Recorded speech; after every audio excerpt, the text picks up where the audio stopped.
up arise in the canyon. That's where I long to be with my three good companions. Just my rifle, pony and me. Microciné, bonjour ou bonsoir, ça va dépendre de l'heure à laquelle vous allez regarder cette émission. Ici, c'est bonsoir, on enregistre le soir et je sais que chez mon invité, c'est encore bonjour. Mon invité se nomme Maïté Snowert. Bonjour Maïté, comment allez-vous? Bonjour, je vais très bien. Bonjour Samir Arjoum, je vais très bien, merci. Maïté est là pour parler d'un livre, Duras et le cinéma, Marguerite Duras et le cinéma. Le livre est édité chez Nouvelle Édition Place dans une collection, une très très jolie collection, très belle collection qui s'appelle Le cinéma des poètes. Et je tiens à remercier bien évidemment Carole Rouet pour l'aide apportée à la conception de cette émission. Quand on lit le livre, on s'aperçoit on se demande si Marguerite Duras est entrée en cinéma parce qu'elle était insatisfaite des adaptations de ces livres, que cela soit au niveau des scénarios, même si elle a participé à quelques scénarios, certes, mais aussi au niveau de la mise en scène. C'est totalement vrai, elle était absolument insatisfaite et assez en colère même, je pense, du fait surtout que qu'on puisse retenir seulement l'argument narratif de son travail et non pas toute la poétique des voix, hein, son cinéma. J'ai revu hier soir La Musica, qui est son premier film co-réalisé avec Paul Ceban. Et puis, on voit déjà dès ce film, qui est très beau déjà, qui peut avoir quelques maladresses, mais qui est déjà très beau, on voit à quel point c'est un cinéma de la conversation. Alors, du moment que les adaptations de ces films étaient faites sur le plan de l'argument narratif, d'adapter une histoire, un contenu narratif, elle ne pouvait pas être satisfaite avec ça. Et est-ce qu'elle a toujours été satisfaite du travail qu'elle avait fourni avec Alain Resnais? Il me semble qu'elle n'a jamais renié le travail avec Alain Resnais, notamment parce qu'il était porteur de toute cette critique de la commémoration, qui est déjà une critique en fait du visuel, qui est déjà une critique de l'image comme consommation. Alors, du moment qu'il y avait ce décalage, j'ai l'impression qu'elle a fait ses premières armes, en quelque sorte, avec le travail qu'elle a fait avec Resnais, mais je ne pense pas qu'elle l'ait jamais renié. Comment Marguerite Duras est entrée dans votre vie? Oh mon Dieu, c'est une belle question. Ça va me permettre de rendre encore hommage à ma professeure, Madame Fenouillère, ma professeure de français de classe de seconde au lycée Jean-François Millet à Cherbourg, qui nous avait fait lire Moderato Cantabile. Alors, pour cette petite classe de lycéens de province que nous étions, c'était vraiment edgy, je dirais. C'était vraiment très avant-gardiste, surtout Moderato Cantabile. Et puis, j'étais complètement tombée en amour, comme on dit au Québec, avec cette écriture. Et donc, ce qui est très intéressant, c'est que c'était déjà, je m'en rends compte maintenant, Moderato Cantabile, c'est déjà une sorte de film écrit. C'est déjà donc cette enseignante, elle nous l'avait vraiment présenté comme un exemple du nouveau roman, ce qui est vrai sur le plan littéraire, et en même temps, Duras, vous le savez bien, elle s'est très vite distancée de tout ce qui était d'appartenir à une école, mais en même temps, il y avait vraiment de la part de cette professeure le désir de nous enseigner une écriture qui sortait encore une fois du canon narratif, et puis qui prenait un pas de côté pour plutôt, encore une fois, mettre en scène tout le drame est dans la conversation, si on veut, hein. Le côté, le drame au sens premier, au sens grec de l'action, il est entièrement dans la conversation. Il se passe rien dans Moderato Cantabile. Alors, je me souviens très bien à quel point mes collègues de classe trouvaient que c'était vraiment ennuyant, puis pourquoi on lisait ça, etc. Et moi, c'était tout le contraire. J'étais immédiatement envoûtée, en fait, par cette espèce je trouve que déjà dans Moderato Cantabile, le cinéma est dans la conversation. Hein, c'est un texte qui est très très dépouillé, qui est essentiellement organisé sur la mise en scène des deux personnages, sur la mise en scène de ce dialogue, et ces deux personnages ensemble se remémorent un événement auquel ils n'ont pas assisté. Alors je pense que là-dedans, dans cette petite capsule, on pourrait dire, il y a déjà tout le cinéma de Duras, puis il y a déjà tout ce qui va m'intéresser ensuite dans le cinéma de Duras. Deux personnes qui parlent ensemble d'une scène à laquelle elles n'ont même pas assisté, qui est déjà un oui-dire, qui est déjà une rumeur, un propos rapporté, et tout leur fantasme grandit à partir de ce propos rapporté. Alors, à mon avis, encore maintenant, c'est ça le cinéma, en fait. Duras, elle est très habile pour jouer avec, vous savez, comme il y a eu une période plus tard dans sa carrière où elle a joué beaucoup avec la notion d'histoire de Katsu. C'est beaucoup ça aussi au cinéma. Hein, il y a cette idée de se faire son cinéma. Avant que ce soit l'appareillage technique, avant que ce soit l'équipe avec sa caméra, etc. Le cinéma, c'est ce qu'on se raconte, c'est ce qu'on se tricote dans la tête à partir de sédiments, mais vraiment minces du réel, en fait. Ça m'a frappé encore dans la musique hier, à quel point c'est presque rien, hein, sur le plan de l'argument, c'est presque rien. Et en même temps, il y a déjà toute une intensité relationnelle entre les personnages qui suggère, qui laisse deviner des épaisseurs temporelles, des épaisseurs relationnelles, mais à partir de presque rien qui nous est donné. Je trouve que c'est quand même un art de la suggestion qui est assez extraordinaire, en fait. Qu'est-ce que vous en pensez, ça, de Duras, les spectateurs, le rapport, et le fait que ça soit peut-être pas si évident que ça? Alors, c'est très facile d'une certaine façon de répondre à ça en la faisant répondre, parce que vous savez sans doute que dans le numéro spécial des Cahiers du cinéma, Les yeux verts, hein, qu'elle a intitulé Les yeux verts, il y a ce très beau texte que je cite beaucoup d'ailleurs, je crois, dans l'essai, qui s'appelle Le spectateur. Et dans ce texte, elle fait toute une critique, toute une attaque en règle contre le spectateur de cinéma commercial qui ne veut pas, je la cite, qui ne veut pas voir mais revoir du cinéma. Hein, qui sait déjà ce qu'il va voir, que le produit est déjà là. C'est la différence entre un produit cinématographique et puis du cinéma d'auteur. Mais du même souffle, d'une certaine façon, dans ce texte, elle dit aussi, d'abord, je crois que ce qui est important chez Duras, c'est que ce spectateur-là du cinéma commercial, il n'est en aucun cas une entité socio-démographique. Hein. Il n'y a aucun préjugé en termes de qui serait sur le plan culturel ce spectateur. Il n'y a pas ces distinctions chez Duras. C'est vraiment une question plutôt d'exigence intérieure. Et donc, du même souffle, après avoir fait son attaque en règle, elle dit aussi, mais ce spectateur, il est comme tout un chacun. S'il doit changer, il changera. Et il changera à partir d'une phrase entendue dire, d'un amour. Hein, donc, il y a toute cette idée aussi qui est, je pense, permanente et persistante chez Duras, de à quel point nous pouvons, tout un chacun peut vivre des chocs émotionnels, affectifs, esthétiques, qui vont nous emmener dans une direction imprévue. Donc, je crois que la confiance dont vous parlez, c'est très, très juste de le voir de ce point de vue-là. Cette confiance, elle est plus grande que les limitations du spectateur qui veut revoir du cinéma qu'il connaît déjà, parce que elle peut s'emparer de nous à tout instant, en fait, sans qu'on le veuille, sans qu'on l'ait décidé. Par définition, on ne va pas décider de changer. On va changer à partir d'un amour, à partir d'une histoire, à partir d'une phrase, et donc peut-être à partir d'un film de Marguerite Duras.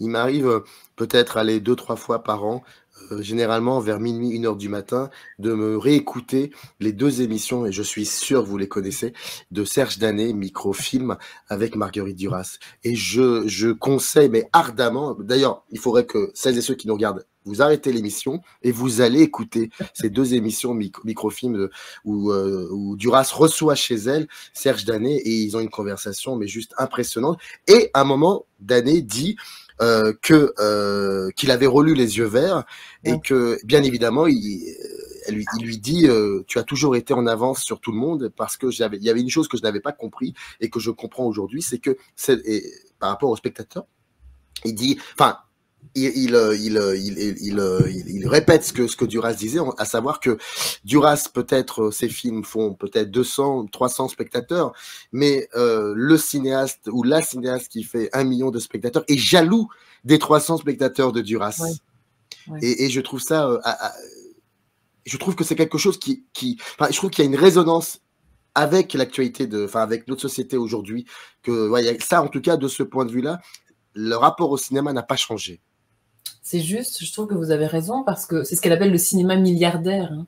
À la fois, le cinéma est milliardaire d'argent, le cinéma hollywoodien avec son gros argent, mais aussi avec ses millions de spectateurs. Mais en même temps, par rapport à ce qu'on disait précédemment, ce million-là de spectateurs, il n'est pas atteint de la même façon.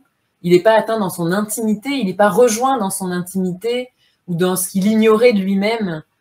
De la même façon que le cinéma de Duras ou d'autres. Donc je crois que cette importance en fait ou cette concurrence entre le chiffre le chiffre du succès qui est très extérieur en fait, hein, qui peut se quantifier, et puis l'expérience dont on parlait précédemment, d'être transformé intérieurement, d'être bouleversé par une rencontre. En fait, c'est souvent ça l'exemple qu'elle donne ou le rapprochement qu'elle fait, c'est d'être bouleversé par une œuvre comme on l'est par une rencontre. Comme on l'est par une rencontre humaine. On ne peut pas quantifier le bouleversement que nous occasionne une rencontre humaine. De la même façon, on ne peut pas quantifier le bouleversement que nous occasionne une œuvre d'art qui nous dérange dans tout ce qu'on avait prévu, qui dérange le fil de notre journée, etc. Alors qu'en effet, aller voir un film de blockbuster, et puis je suis la première à y aller, je suis la première à aimer ça, mais précisément, j'ai conscience que je veux m'oublier dans ce cinéma-là. Hein, c'est quand on veut checker out, quand on veut se distraire dans tous les sens du terme. C'est important ce mot-là de distraction. Qu'est-ce que c'est d'être distrait? C'est de ne pas être présent tout à fait à soi-même. Hein, c'est ce qu'on appelle c'est le cinéma d'échappatoire, c'est l'escapism qui est si courant aujourd'hui, mais peut-être dont on a tellement besoin aujourd'hui. Hein. Là non plus, moi non plus, je ne porte pas de jugement de valeur là-dessus. Mais je crois qu'on est tous conscients de la différence. Comment vous pouvez expliquer cette envie de certains spectateurs qui ont ce besoin, sans le savoir, d'être infantilisés, c'est-à-dire de vouloir revoir? Je crois que l'être humain a besoin de se sentir porté. Se sentir porté d'une façon presque cajolée, en fait, de se sentir pris en charge, bercé, si vous voulez. Et puis, je crois que dans un monde qui va bien, on a suffisamment de contacts autour de nous. Je veux dire, pas que j'ai absolument envie de parler de la pandémie, mais je crois qu'on a tous le nez collé dessus en ce moment. Dans un monde qui va bien, ce bercement ou ce portage, j'ai envie de dire, à la québécoise, ce sont nos proches qui nous le fournissent, en fait. Je crois que comme l'enfant et depuis l'enfant, on a régulièrement besoin d'être porté et bercé de cette façon-là. Alors, quand tout va bien, nos proches nous le fournissent. Là, quand nos connexions commencent à se distendre, hein, ne serait-ce que physiquement, qu'on est tout le temps en ligne, qu'on est loin de ceux qu'on aime, etc., ben, de plus en plus, on a besoin d'être porté par quelque chose. Alors, ça peut être du cinéma commercial, ça peut être des drogues, ça peut être toutes sortes d'addictions, en fait. Pourquoi notre civilisation, disons, occidentale actuellement est tellement sujette à l'addiction? Parce qu'on recherche cette façon d'être porté, d'être dégagé de la propre responsabilité de nous-mêmes, en quelque sorte. Alors, oui, je sais pas, peut-être qu'en l'absence d'un sentiment plus grand, de quelque chose de plus grand que nous, en fait, qui nous porterait, eh ben, on va aller vers des produits de distraction, mais qui nous fournissent cette espèce de vacances à soi-même, c'est une forme de repos, peut-être. C'est une forme d'absentéisme, malheureusement, mais c'est peut-être aussi une forme de repos. C'est pour ça que je crois j'ai envie de l'aborder avec compassion, en fait, plutôt. J'ai pas envie de faire un jugement de valeur culturelle ici. Je crois qu'on est très dépossédé de ces formes-là, d'être porté ou emporté ou entraîné solidairement. Alors, cette espèce de repli individuel qui continue d'avoir besoin d'un agrandissement, de quelque chose de plus fort, de plus puissant que soi qui nous emporte, ben on va aller le chercher dans des produits de grande consommation, ou peut-être qu'on va avoir l'impression qu'on est avec d'autres dans ces produits de grande consommation. Et qu'on a une impression de partage ou de... Dans la table des matières, il y a... vous avez divisé le bouquin en 3 grosses parties, vers le cinéma, avec le cinéma et contre le cinéma. Je trouve ça vraiment particulièrement passionnant et intéressant. Puis vous terminez sur le cinéma de l'écrivain. L'architecture du livre, est-ce que ça a été pour vous une évidence? Elles sont devenues vite évidentes, et puis je vous dirais que c'est ce qui est merveilleux avec d'abord la collection de Carol Orway, le cinéma du poète, et puis Carol Orway elle-même. Comme vous le savez sans doute, c'est qu'elle fait une grande confiance à ses auteurs. Et donc immédiatement, je dirais qu'elle m'a donné, c'est elle qui m'a donné l'échelle. C'est elle qui m'a donné la mesure en me disant je veux seulement un petit essai sur le cinéma de Duras. Alors, je crois que c'était cette espèce d'autorisation-là, d'un petit essai, d'avoir le droit d'y aller par une sorte de petit bout de la lorgnette qui pouvait être seulement le mien, sans prétention académique, sans prétention surtout à l'exhaustivité, parce que ce serait difficile avec le cinéma de Duras. Je crois que c'est ça qui m'a aidé à rentrer dans voilà, une approche assez simple, en fait, par la préposition. Moi, j'aime beaucoup les prépositions. ce travail-là poétique, en fait, il s'est imposé assez vite, en fait. Il m'a semblé que c'était les 3 grandes options qui permettaient de dire un mot du rapport de Duras au cinéma. Vous avez vu ou revu tous ces films, ou il y en a quelques-uns qui pour vous semblaient plus importants pour ce livre, pour ce que vous vouliez dire de Duras dans ce livre? J'ai revu, je pense, essentiellement Le Navire Night et L'Homme Atlantique. Je connais très bien India Song et Son nom de Venise dans Calcutta Désert, donc j'ai pas tout revu. Mes souvenirs cinématographiques, ils sont assez puissants en fait du cinéma de Duras, et ils remontent aux années où j'étais étudiante à Paris 8 et où c'était assez fréquent que dans les petits cinémas du quartier latin, il y ait une rétrospective Duras. Alors aussi masochiste que ça puisse sonner, voilà, j'avais passé des après-midi entières à être complètement envoûtée par la phrase de Duras. Donc c'est assez, une fois qu'on s'est laissé, c'est un autre type de bercement par rapport à ce que je disais tout à l'heure, une fois qu'on a accepté de se laisser envoûter par le cinéma de Duras, en fait, ça reste avec vous pour toujours, je crois. Il y a quelque chose de l'ordre de... C'est un autre consentement, je dirais. Il y a un consentement au cinéma commercial qui est quand même finalement assez peu demandant. Et puis, il y a un autre type de consentement à un cinéma comme celui de Duras, qui est le consentement d'une patience. Puis ça, en fait, c'est peut-être une des vertus qui nous fait défaut le plus hein, dans le monde présent. C'est comme s'il faut accepter que le temps du cinéma, le temps de la parole, va se substituer à votre temps. Alors, j'ai un souvenir que je chéris beaucoup, en fait, de ces après-midi entières passées. Elle a des très belles phrases aussi là-dessus, hein, que ce soit pour le cinéma ou pour la lecture. Cette idée que la lumière du livre ou la lumière du film se substitue à la lumière du jour. Alors là, c'était concret, c'était directement le cas. J'allais m'enfermer dans les salles du quartier latin des après-midi de temps entière pour substituer à la lumière du jour, à la lumière de l'activité, de l'occupation, du travail, cette espèce de cérémonie, en fait. C'est une sorte de cérémonie, les films de Marguerite Duras. Il faut consentir à entrer dans leur rythme, à se laisser porter par leur rythme. Donc oui, il y a beaucoup de gens que ça fait rire et qui trouvent ça absolument insupportable, en fait, sur le plan de la patience que ça demande. Mais je crois qu'on écoute le texte littéraire au cinéma de Marguerite Duras, j'ai envie de dire, d'une façon qu'on n'a jamais écouté un texte littéraire avant. C'est ni du théâtre, ni de la lecture. Enfin, il y a quelque chose... Elle a tout ce travail aussi sur vous savez, cette idée des acteurs qui lisent à voix haute, mais avec leur voix de lecture silencieuse.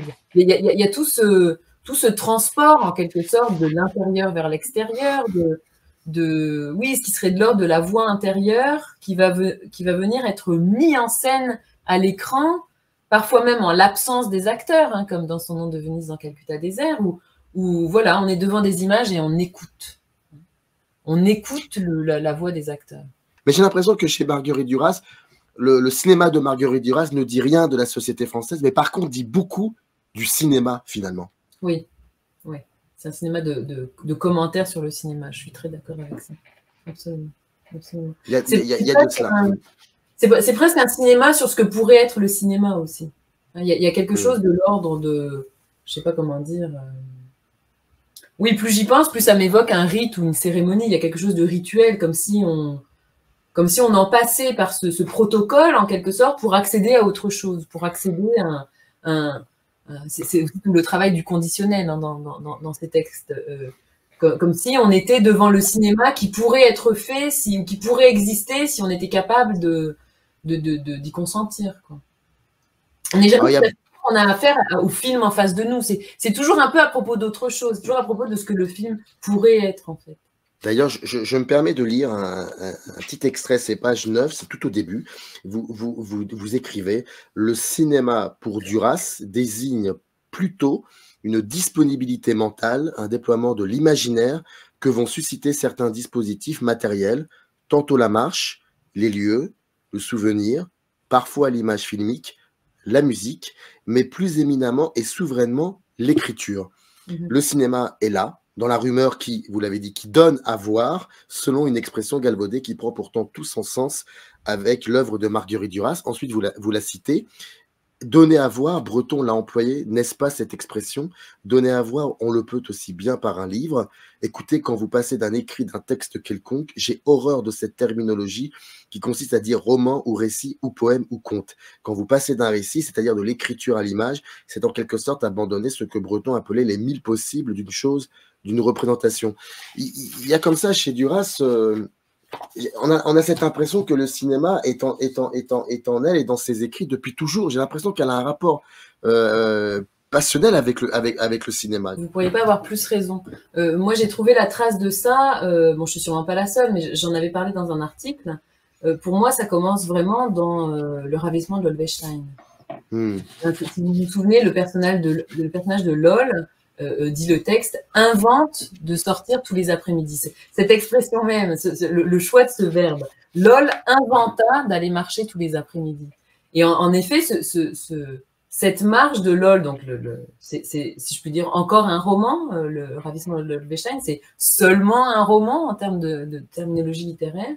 Mais vous avez ce personnage qui invente donc d'aller marcher à l'abandon, en fait, tous les après-midi, d'aller se perdre dans sa marche. Et ça, pour moi, c'est déjà le cinéma de Duras. Elle est déjà dans un abandon à sa propre imagination. Et puis, très vite, elle rencontre ce couple de Jacques Hold et Tatiana, et elle va les suivre en arrière de l'hôtel où ils se rencontrent. Et vous avez simplement cette image du rectangle de lumière dans lequel elle voit passer les amants. Mais très vite, elle ne les regarde même pas. Elle s'allonge dans le champ de seigle et elle sait qu'ils sont là. Et voilà, elle est déjà dans un cinéma. Donc, avant même l'image, elle est déjà dans son cinéma de la marche. Une fois qu'une image vient se proposer, on a déjà tout l'embryon de ce que va devenir le cinéma de Duras.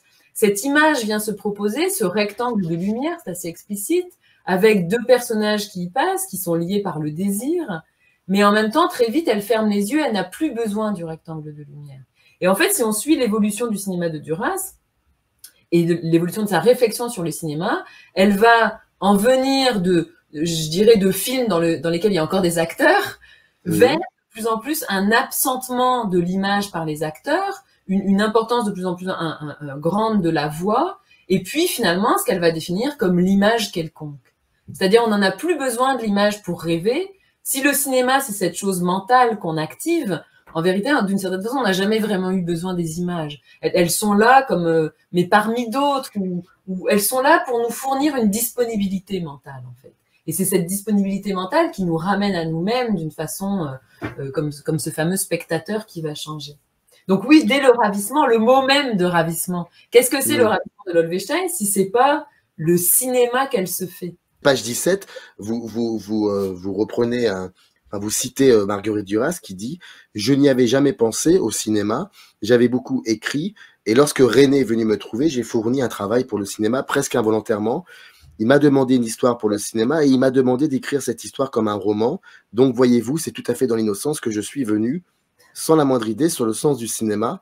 Jamais je n'aurais pensé que je pourrais faire un film. J'ai essayé pendant 15 jours de trouver quelque chose, je n'ai rien trouvé. Et si vous voulez, le script d'Hiroshima, enfin le scénario d'Hiroshima, c'est mon échec. Tu n'as rien vu à Hiroshima, qui est le début du film, c'est mon échec devant Hiroshima, c'est-à-dire de trouver une histoire qui serait à la hauteur de cette catastrophe. Et les lieux chez Duras contiennent quelque chose à condition que nous ne sommes pas là pour les voir, mais qu'en fait, et ça vous le dites, à partir du moment où on ne voit rien, on voit. Oui. Et c'est ça, et donc il y a un lien aussi avec cette idée d'échec, je trouve. Oui. En fait, tout est logique, finalement. Oui, ce sont des scènes de transport, en fait. Hein, comme la scène du bal dans Le Ravissement, justement. Pourquoi Lol est transportée par la scène du bal? Parce qu'elle en est exclue, parce qu'elle en est absentée. Donc il y a bien quelque chose de l'ordre de la position qui est celle de la spectatrice de cinéma. Hein, elle se substitue à elle le désir d'un autre couple dont elle est évincée. Hein. Son amoureux à elle s'éprend d'une autre femme dans le bal même auquel il l'a accompagnée, et elle se trouve donc à la fois exclue et ravie, au double sens du terme. Elle est à la fois ravie de la scène au sens du rapt, au sens du kidnapping.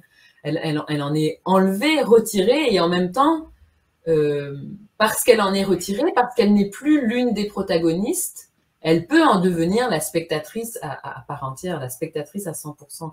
Et dans la suite du roman, cette scène du bal va continuer à hanter le roman. hein, comme elle va continuer à hanter un texte postérieur qui s'appelle L'amour, hein, qui est un des plus beaux textes de Duras, à mon avis.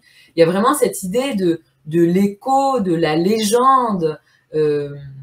C'est pour ça qu'on n'est jamais dans un cinéma frontal ou immédiat ou direct, parce qu'on est plutôt dans le souvenir de quelque chose. Je pense qu'elle a réussi à faire du cinéma l'espace de la légende littéraire, l'espace de résonance, d'écho, la chambre d'écho de ce qui se passe dans nos têtes quand on lit, en fait. Alors ça je trouve que ça reste quand même assez magique, et de ce point de vue-là, son cinéma, c'est vraiment un cinéma littéraire. Mais c'est un cinéma littéraire qui, en même temps, a complètement bouleversé les codes qui étaient les codes y compris techniques, qui étaient ceux du cinéma. Moi, j'aime beaucoup quand elle minaude un peu dans la citation que vous venez de lire, hein, en faisant son amateur. Mais en fait, c'est très, très fort, cette position de l'amateur. C'est très important parce que elle dit, le cinéma, c'est pas à propos du matériel technique. C'est pas à propos du budget, c'est pas à propos du nombre de personnes qu'il y a sur le plateau. Non, le cinéma, c'est encore une fois, c'est à partir de l'opération mentale. C'est ce que vous saviez pas que vous pouviez faire, mais que vous faites faire au cinéma. Enfin, je veux dire, même si beaucoup rient, et puis je peux pas les blâmer de certains des films de Duras, il n'en demeure pas moins qu'il y a toute une génération d'assistants réalisateurs, les Benoît Jacot et les Bruno Nuiten du cinéma français, qui sont sortis de ces plateaux-là et qui disent avoir appris des choses sur les tournages de Duras dont ils ne savaient même pas que c'était possible. Parce qu'elle demandait l'impossible. Littéralement, elle demandait l'impossible, elle ne savait pas que c'était pas possible ce qu'elle demandait. Donc là, justement, l'équipe technique était obligée d'inventer. On retrouve cette notion d'invention qui est si forte. Hein, c'est l'invention comme fabulation, mais c'est aussi l'invention comme innovation pour le coup. Hein. On est toujours tiré entre ces deux pôles, je dirais, de l'inventer. C'est la fabulation et c'est l'innovation. La portée du texte chez Duras, vous en avez un peu parlé, vous dites c'est un cinéma littéraire, mais qu'est-ce que cela voudrait dire finalement un cinéma littéraire? C'est pas du théâtre filmé, c'est plutôt un film théâtral comme elle dit et que vous reprenez dans. Et là pour le coup, j'aimerais savoir qu'est-ce qu'elle veut dire par là quand elle parle de film théâtral. Alors c'est cette idée, vous savez, à propos d'India Song, du texte théâtre-film. Hein, c'est-à-dire comme une sorte de sous-titre générique, mais, et c'est important la ponctuation chez Duras, il n'y a pas de virgule. Souvent, c'est cité de façon fautive avec une virgule entre chaque terme. Non, c'est texte, théâtre, film. Il faut le penser comme un bloc, c'est une globalité. Il n'y a pas de hiérarchie, il n'y a pas de rapport de consécution ou de succession. C'est un bloc. C'est le tout à la fois. Hein. Et je crois que ce tout à la fois, il est vraiment important parce que Duras, c'est quelqu'un qui refuse. Comment je pourrais dire? C'est quelqu'un qui refuse de se laisser limiter par les découpages, par les catégories qui prétendraient arraisonner nos perceptions esthétiques ou bien notre capacité à percevoir, en fait, et qui prétendraient donc les rationaliser à travers des catégories distinctes. Alors, on convoquerait certains aspects de nous quand on lit, on convoquerait certains aspects de nous quand on regarde. Alors, elle non, non, elle dénie toute cette idée d'un découpage en petits morceaux, en fait, et elle s'adresse, je sais pas comment dire, à une sorte de, j'ai envie de dire, d'être humain global, comme ça, qui est sans cesse tout à la fois un lecteur, un spectateur, un auditeur. Et on peut pas couper entre ces dimensions-là. En tout cas, elle, dans son travail, elle cherche ce qui va permettre de ne pas couper. Ce qui va faire que c'est presque une synesthète, si vous voulez, de ce point de vue-là. C'est comme si elle fait verser ou basculer les sens les uns dans l'autre. Hein. C'est comme si à un moment donné, elle dit, à propos de ses films, je crois que c'est à propos de L'Homme Atlantique, elle dit au cinéma, les gens regardent le son. Alors, je crois que vous avez un élément de réponse ici. Si au cinéma, on regarde le son, alors, quand on lit, je sais pas, quand on lit, on écoute des battements de cœur. Enfin, j'invente, mais je crois qu'il y a quelque chose de l'ordre de cette communication des sens et de l'intelligence. Je suis pas en train de dire que c'est seulement un phénomène sensuel ou sensoriel, mais il y a une communication des sens et de l'intelligence, ce qu'elle appelle en fait le déploiement illimité de l'imaginaire, qu'elle refuse de rapporter ou à des catégories génériques de l'esthétique, ou à des catégories perceptuelles qui seraient distinctes. C'est vraiment le refus du cloisonnement là, qui est important. Je rappelle Duras. Duras, c'est le cinéma, c'est dans la collection le cinéma des poètes chez Nouvelle Édition Place, et c'était Maïté Snowert qui on n'a pas dit, on a dit aller que 3% de ce qu'il y avait dans le livre, donc c'est pour ça qu'il faut y aller. On peut pas tout dire, malheureusement, il nous faudrait au moins plusieurs heures d'émission avec plusieurs heures de digression aussi, mais en tout cas, et dans le descriptif de cette vidéo, vous avez un petit lien, vous cliquez dessus et vous pourrez vous procurer le livre. Merci beaucoup Maïté en direct du Canada de nous avoir parlé en tout cas de ce livre important et que je recommande. C'était un plaisir en tout cas. Merci beaucoup Samir Ardjoun, c'était un plaisir partagé. Générique. In the canyon, that's where I long to be, with my 3 good companions, just my rifle, pony and me.